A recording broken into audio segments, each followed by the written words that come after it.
Olá, meu querido irmão e minha querida irmã. É uma grande alegria ter a sua companhia neste momento para o estudo da Palavra de Deus. Vamos estudar a lição número 4 da Escola Sabatina, a Bíblia, a fonte autoritativa de nossa teologia. Eu convido você para fazermos uma oração pedindo a orientação de Deus para este momento de estudo da Palavra de Deus, ok? Então vamos orar. Obrigado, nosso Deus, por este momento especial de estudo da Palavra de Deus. Rogamos a Tua direção, sabedoria, entendimento para compreender e também para viver a Tua vontade. Isso nós pedimos e já agradecemos, em nome de Jesus. Amém. Antes de iniciar o nosso estudo propriamente dito, quero lembrá-lo que é muito importante você ter a sua Bíblia e a sua lição e estudá-las diariamente. Isso lhe trará muito conhecimento bíblico, conhecimento teológico e permitirá que você possa ensinar a Bíblia a outras pessoas. No estudo de hoje, eu quero tratar de alguns tópicos importantes. O primeiro, 6 razões pelas quais os cristãos usam a Bíblia. Número 2, os cristãos de experiência. Número 3, como Deus lidou com a cultura. E, finalmente, quero falar um pouco sobre fé e razão na perspectiva bíblica. Então, comecemos com o primeiro tema, 6 razões ou motivações pelas quais nós cristãos usamos a Bíblia.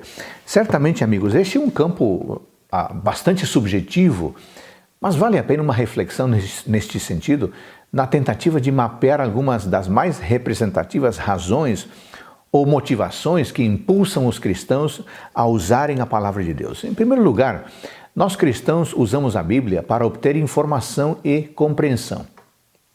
Da perspectiva da teologia e de teólogos cristãos, a Bíblia é a revelação especial que não está disponível em nenhuma outra fonte. Como documento fundamental da fé cristã, a Bíblia funciona como a fonte primária de dados ou informações específicos. Em segundo lugar, usamos a Bíblia para adoração. A Bíblia é usada tanto na adoração individual como na adoração corporativa. No uso pessoal, ela direciona os leitores ao louvor, à adoração, à confissão dos pecados e a orações de agradecimentos. Em resposta ao Deus revelado nas páginas da Bíblia, nós cristãos procuramos conformar as nossas dimensões, ou as dimensões da nossa vida, à vontade de Deus que está expressa aqui no texto.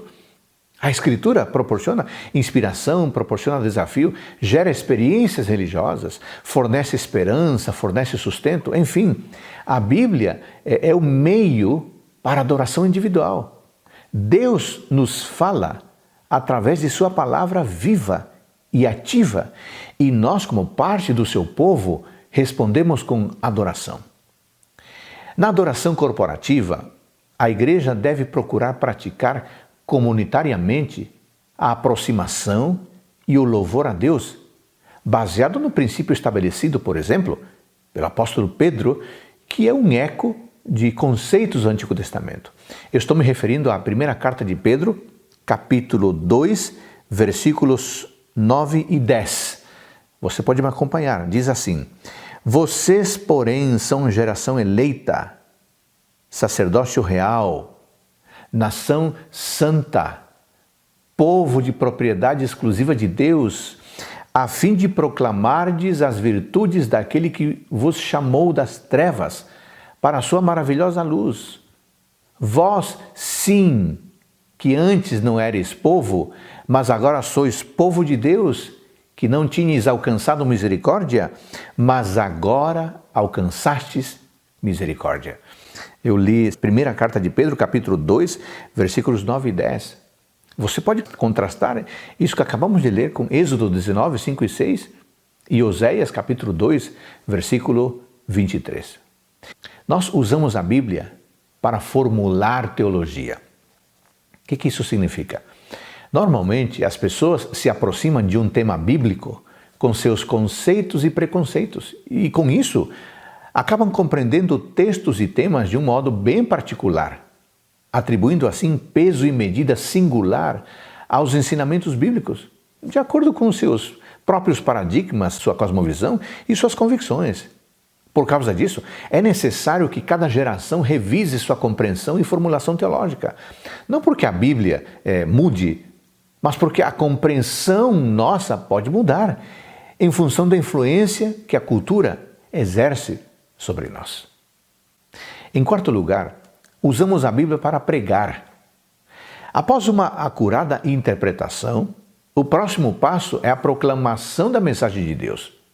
Como afirma o teólogo Osborne, o processo hermenêutico culmina não no resultado da exegese, centrado no significado original do texto, mas no processo homilético, centrado no significado da palavra para a vida do cristão hoje.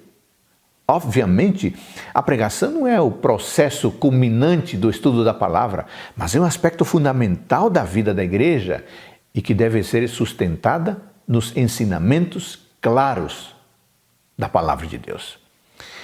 Em quinto lugar, amigos, usamos a Bíblia para ensinar. Embora o ensino não seja uma pregação, toda forma de pregação é uma maneira de ensinar. Isto mostra a proximidade entre o item anterior e este. Deveríamos olhar para a Bíblia, irmãos, como uma espécie de manual do cristão, a partir do qual nós possamos obter um parâmetro de vida. Mas também é o nosso livro-texto enquanto professores que espalham as notícias do reino de Deus. E finalmente, em sexto lugar, usamos a Bíblia para prover cuidado pastoral. Jesus Cristo afirma em João capítulo 16, versículo 33, João 16, 33, ele diz o seguinte, escuta: no mundo passais por aflições. No mundo passais por aflições. Neste aspecto, irmãos, a Bíblia tem oferecido cuidado e guia em tempos de necessidade, porque todos nós passamos por aflições. Na Escritura, o povo de Deus pode descobrir um pai compreensivo que se importa com seus filhos e filhas. Isso é demonstrado nos ensinamentos sobre o amor e as provisões divinas, nas histórias de homens e mulheres de fé, bem como nas canções de conforto ou orações por libertação que temos aqui ao longo do texto bíblico. É verdade que a Bíblia não apresenta exatamente a situação ou dilema que encontramos hoje, mas ensina valores e princípios que promovem conforto e cura, ao mesmo tempo em que dão orientações e esperanças. E quando digo que a Bíblia não apresenta instruções para temas atuais, eu estou dizendo o seguinte: a Bíblia não vai dizer, por exemplo, o que fazer diante de uma pessoa que está passando por momentos de tensão devido a um problema econômico. Você não tem uma orientação específica em relação a temas específicos. O que fazer para orientar uma pessoa que está passando pelo desafio de uso de drogas, por exemplo? Não, você não tem temas específicos, você tem princípios gerais, você tem orientações gerais, você tem orientações que vão ao fundamento da necessidade humana, que é a ausência de Deus, que é falta de esperança, que é necessidade de confiança. Nisso, a Bíblia é atemporal e ela fala para as pessoas em todas as gerações e em todos os momentos e circunstâncias. Essa é a preciosidade da palavra de Deus e é por isso que nós precisamos tanto da Bíblia em nossa vida. Vamos ao segundo ponto da nossa lição, que se refere aos cristãos e à experiência. De que modo os cristãos devem considerar as experiências? Afinal, elas fazem parte da existência humana. Todos nós experimentamos ou vivemos uma vida de experiência, de prática todos os dias. Neste ponto, eu quero me referir a algumas ideias interessantes apresentadas pelo Dr. Alberto Tim.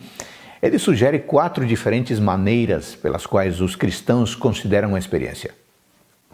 Alguns acham que as Escrituras devem dominar a experiência. Entretanto, tão significativas quanto as doutrinas bíblicas possam ser em nossa vida, a verdadeira religião é muito mais do que apenas convicções intelectuais. Ela significa uma conversão espiritual que opera de dentro para fora da pessoa. de modo que a pessoa se torna uma nova criação. Nem o racionalismo, nem o ativismo social podem gerar tal experiência salvífica.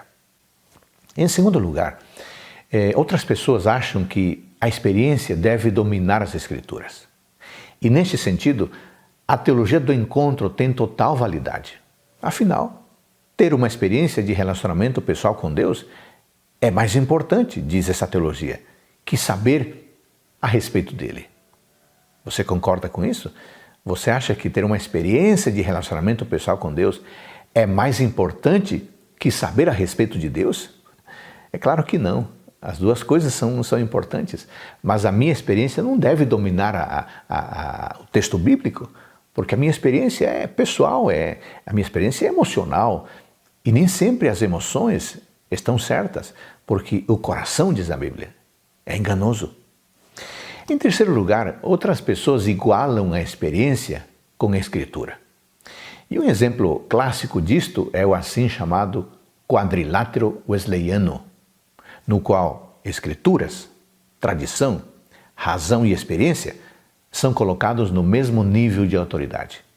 Qualquer tentativa para elevar a experiência ao mesmo nível das Escrituras cria uma certa espécie de lealdade dividida, na qual, algumas vezes, as Escrituras dominam a experiência e outras vezes a experiência toma o lugar das Escrituras. Você pode estar se perguntando, mas, pastor Adolfo, percebi que essas três opções que você mencionou têm seus desafios, são problemáticas. E qual é a melhor postura em relação à experiência? Bom, de acordo com a ideia ou a proposta do pastor Alberto Tim, e eu penso que essa é a postura bíblica, a melhor proposta é ter a Escritura mediando a experiência. O que significa isso? A Bíblia declara claramente que nossa experiência salvífica com Deus deve ser instruída e mediada pela palavra escrita de Deus. No livro dos Salmos, a palavra de Deus é metaforicamente chamada de uma lâmpada para os nossos pés e uma luz para o nosso caminho. Salmo 119 e 105. Cristo declarou que seus seguidores deveriam viver de toda palavra que procede da boca de Deus. Mateus 4,4. Paulo, na carta aos Romanos, explica algo essencial. Eu quero ler esse texto com vocês. Romanos capítulo 10, versículos 13 a 15. Romanos capítulo 10, versículos 13 a 15. Romanos 10, 13 a 15. Diz assim: todo aquele que invocar o nome do Senhor será salvo. Como, pois, invocarão aquele em que não creram? E como crerão naquele de que não ouviram falar? E como ouvirão se não houver quem pregue? E como pregarão se não forem enviados? Texto maravilhoso, né? Esses e outros convites bíblicos para viver fielmente pela palavra de Deus implicam que a palavra precede a experiência. O que está no texto vem antes daquilo que eu sou capaz de vivenciar. Por isso podemos afirmar que a Escritura deve mediar, explicar a minha experiência como filho e filha de Deus. Vamos entrar para o nosso terceiro tema da nossa abordagem da lição número 4. Como Deus lidou com a cultura? Irmãos, um estudo das práticas do Antigo Oriente Próximo e sua possível relação com o texto bíblico sugere que no Velho Testamento, no Antigo Testamento, Deus lidou de diferentes maneiras com práticas pagãs antigas, com as culturas antigas. E eu queria fazer um resumo disso. Em primeiro lugar, nós vemos um aspecto de rejeição e condenação de ideias pagãs. O que significa isso? Que Deus rejeitou diversas práticas do Antigo Oriente Próximo porque eram totalmente incompatíveis com o seu caráter, com a sua vontade para com o seu povo. Quer ver um exemplo? Consultar o espírito dos mortos. Esse era um ato religioso comum que Deus rejeitou. Vamos conferir? Deuteronômio capítulo 18, versículos 10 e 11. Deuteronômio capítulo 18, versículos 10 e 11. Observe, no meio de uma cultura que consultava os mortos, qual a orientação de Deus a esse respeito. Deuteronômio capítulo 18, versículos 10 e 11. Que não existe entre vocês ninguém que queime o seu filho ou a sua filha em sacrifício, nem que seja adivinho, prognosticador, agoureiro, feiticeiro, encantador, necromante, praticante de magia, ou alguém que consulte os mortos. Percebe? Isso é uma prática comum naquela região. Deus proibiu terminantemente. Não é só isso não. Ele também condenou o sacrifício de crianças, algo que era comum naquela época. Você pode ler em Levítico capítulo 20, versículo 1. Um segundo ponto fundamental é que nós percebemos polêmicas contra ideias pagãs. Às vezes, Deus usava os profetas para se engajarem em ataques polêmicos contra algumas das práticas e crenças religiosas de seus vizinhos. Deus deu uma ordem específica, por exemplo, contra a adoração de imagens. Mas ele também empregou um tom forte, um tom polêmico, a fim de demonstrar o absurdo de adorar ídolos. Querem ver? Isaías capítulo 45, versículos 6 e 7. Isaías capítulo 45, versículos 6 e 7. Observem o tom de Deus ao tratar deste tema. Isaías 45, 6 e 7. Para que se saiba, desde o nascente do sol até o poente, que além de mim não há outro. Eu sou o Senhor e não há outro. Isaías 45, versículo 6. E no verso 5 ele enfatiza: eu sou o Senhor e não há outro. Além de mim não há Deus. Eu o cingirei, mesmo que você não me conheça. Oséias, o profeta Oséias, entrou em uma polêmica contra rituais cananitas de fertilidade. De acordo com ele, era Deus e não Baal que, por causa do concerto de amor, enviava a chuva, fertilizava a terra e abençoava o seu povo. Você pode conferir isso em Oséias capítulo 2, versículos 5 e 8. Irmãos, não era necessário que os israelitas realizassem ritos de fertilidade para que o Senhor abençoasse a terra, os animais e o seu povo. Não. Deus era responsável por isso e ele deixou muito clara essa ideia, esse conceito, através dos seus profetas. Um terceiro aspecto que nós observamos em relação à cultura é sobre a adaptação de práticas sociais. Algumas vezes, Deus assumia aquilo que não era israelita e adaptava à teocracia. Um bom exemplo disso é o sistema monárquico. No Egito, o rei era considerado divino e na maior parte do Antigo Oriente Próximo ele era colocado muito próximo do divino ou divinizado após a morte. Em Israel, o rei era o servo do Senhor, um vassalo de Jeová, que era o verdadeiro Deus de Israel. Em outros casos, Deus tolerava algumas práticas sociais ruins, mas através da legislação as adaptava à vida do concerto, tornando-as mais humanas. Por exemplo, Deus não eliminou a escravidão de vez, mas ele mudou completamente a maneira como os amos deveriam cuidar das pessoas que estavam sob sua responsabilidade. Outro aspecto, em relação à poligamia, Deus não eliminou, esse era um problema cultural imenso.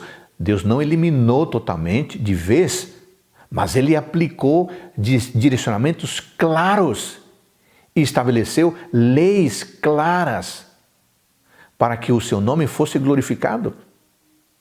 Deus não arrancou Israel totalmente de seu ambiente cultural do antigo Oriente Próximo.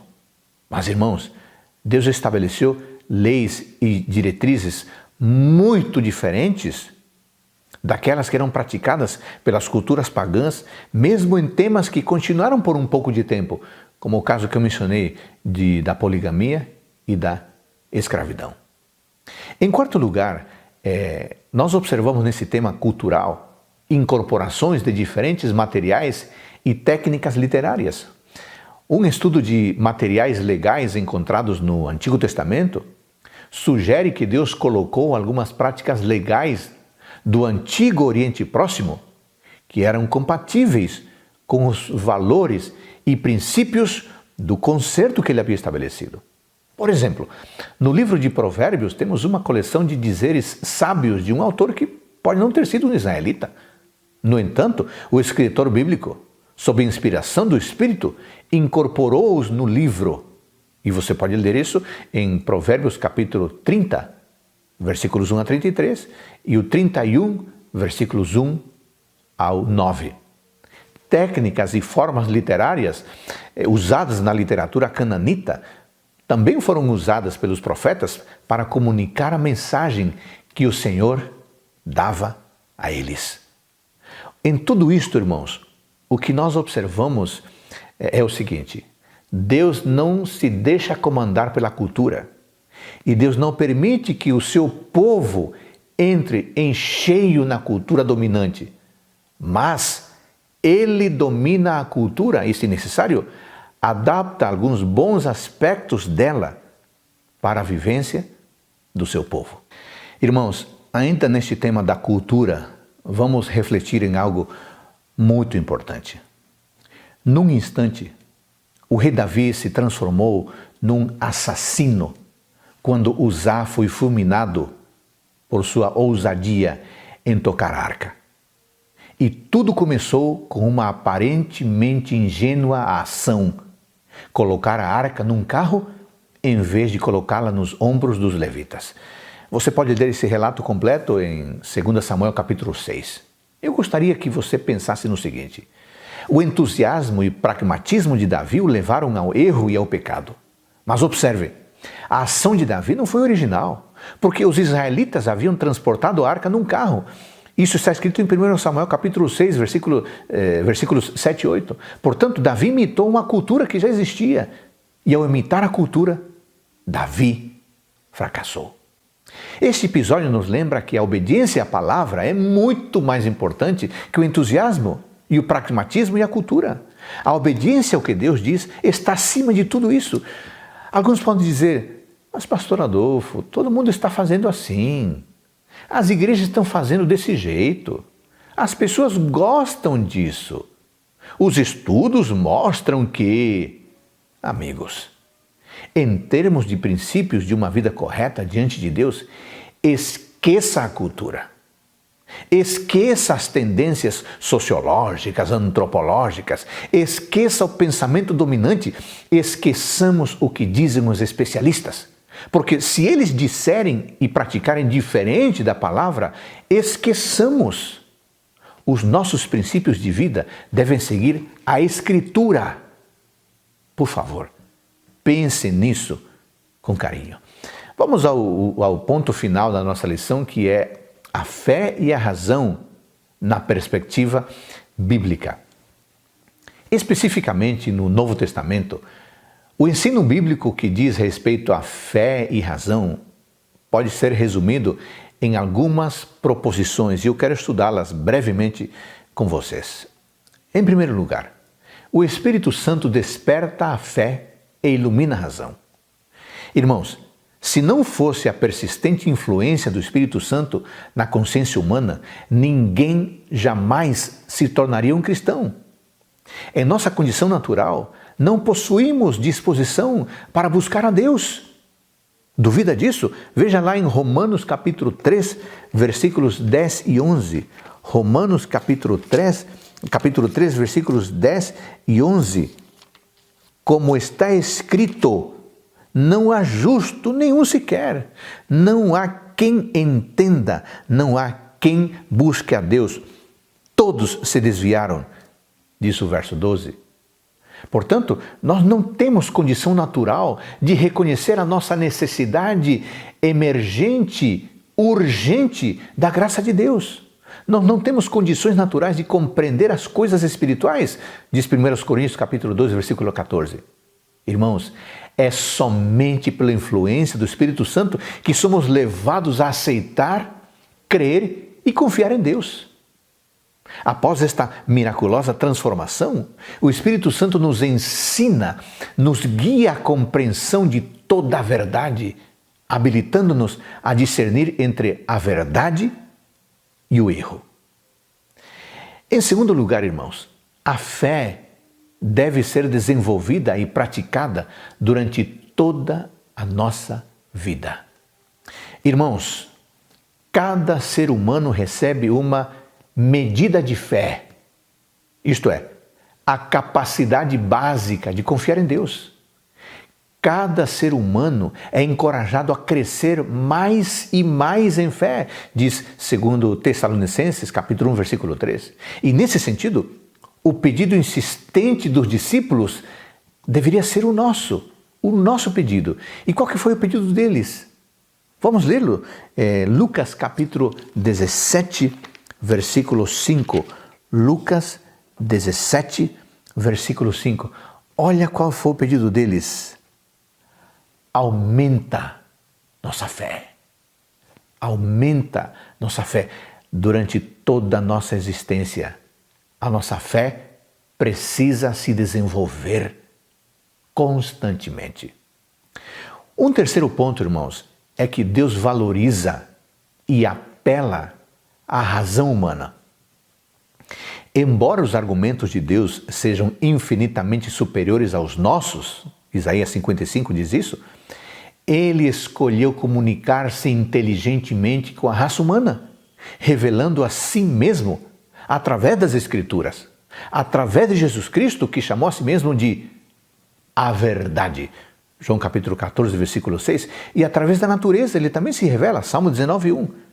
Deus quer arrazoar conosco. Isaías 1, 18. Vamos conferir? Isaías capítulo 1, versículo 18. É isso que diz a palavra de Deus. Ele quer arrazoar conosco. Venham, pois, e vamos discutir a questão. Ainda que os pecados de vocês sejam como escarlate, eles se tornarão brancos como a neve. Ainda que sejam vermelhos como o carmesim, eles se tornarão como a lã. Deus quer arrazoar conosco. Deus quer discutir a questão conosco. Jesus frequentemente envolvia seus ouvintes em diálogos, em reflexões, incentivando-os a uma resposta consciente. A sua conversa com Nicodemos é um exemplo disso, João capítulo 3. A sua conversa com a mulher samaritana, um diálogo, João capítulo 4. Os crentes de Bereia foram elogiados. Por quê? Por examinar as Escrituras todos os dias, para ver se as coisas eram desse jeito, eram de fato assim. Confira esse texto lá em Atos capítulo 17, versículo 11. Em quarto lugar, irmãos, Deus nos provê suficiente evidência para crer e confiar nele. O observador imparcial pode reconhecer no universo natural o poder criador e mantenedor. Isaías 40, 26. Suas qualidades invisíveis, seu poder e natureza eternos têm sido claramente visíveis, compreendidos por intermédio das coisas que ele fez, diz o texto. Aqueles que, a despeito das evidências, negam sua existência e poder criador, são indesculpáveis. Uau! Esse texto é sério.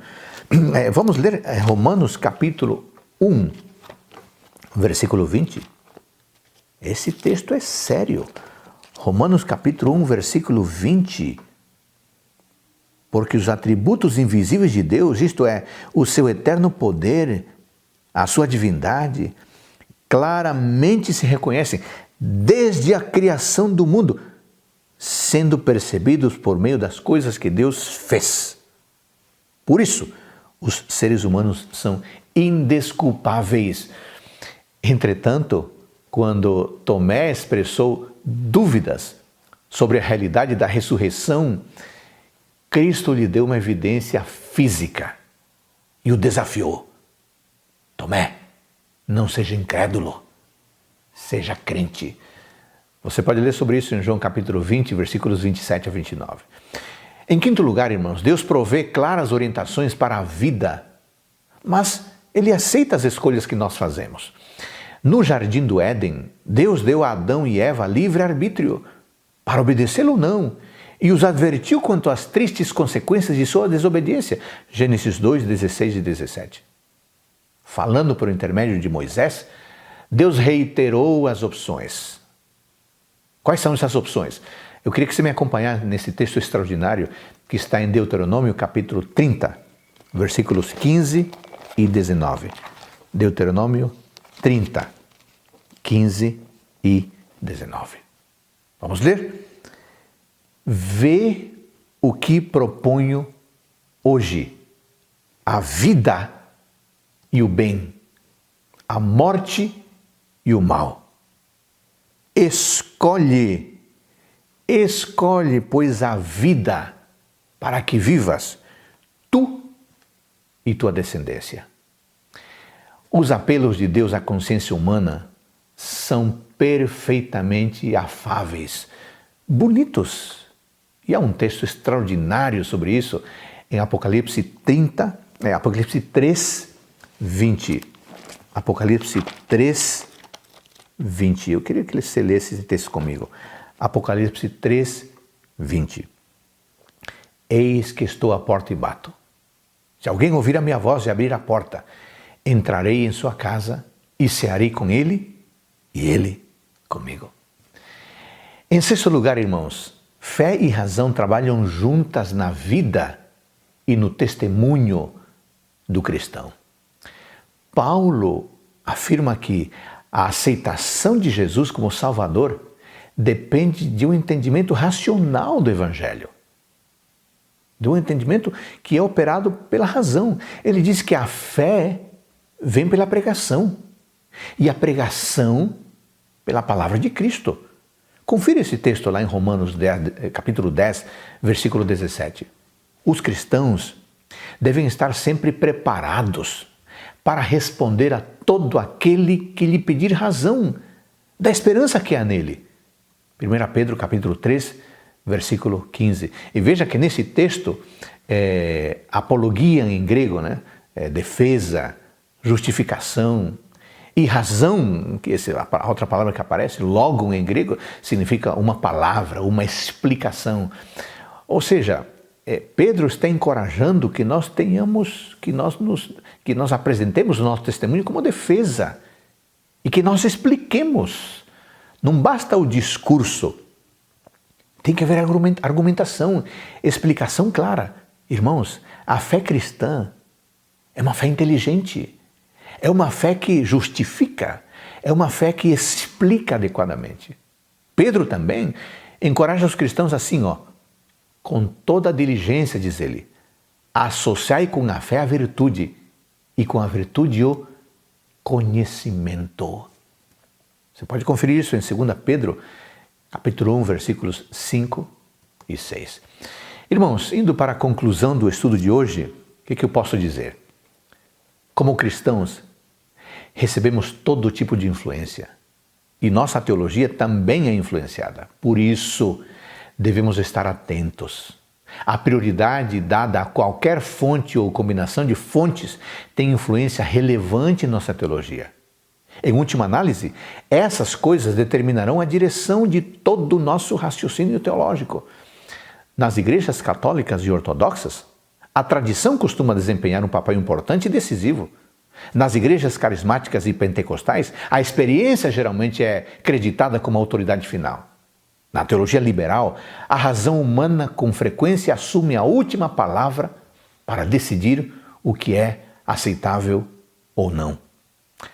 Além disso, toda igreja é impactada em algum nível pela cultura local e nenhuma igreja existe sem a Bíblia, nenhuma.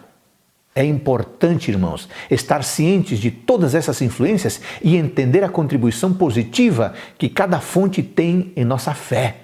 mas também é essencial ver claramente as limitações delas. Eis a pergunta decisiva: a que fonte concedemos autoridade suprema e final em matéria de fé e prática?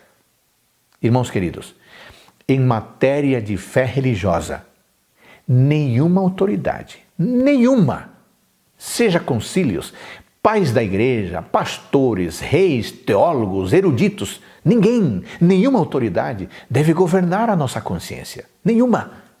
O conselho das pessoas, as pesquisas dos especialistas e os ditames da cultura jamais devem substituir as prescrições da palavra de Deus. Irmãos, nós cremos no assim diz o Senhor e não no assim diz o doutor. Por isso, não importa quem está falando, a titulação da pessoa, é doutor em teologia, é doutor em não sei o quê, não interessa. Se o que ele está dizendo não condiz com a palavra de Deus, ele está errado. Fiquemos com a Sagrada Escritura sempre. Irmão querido, que o Senhor Todo-Poderoso abençoe você, a sua família, no estudo diário da lição da Escola Sabatina, no estudo da Bíblia, porque estudando a lição nós estudamos a Bíblia, e que nós possamos seguir as orientações, os preceitos e os mandamentos da Palavra de Deus. Que o nosso Senhor abençoe a todos nós.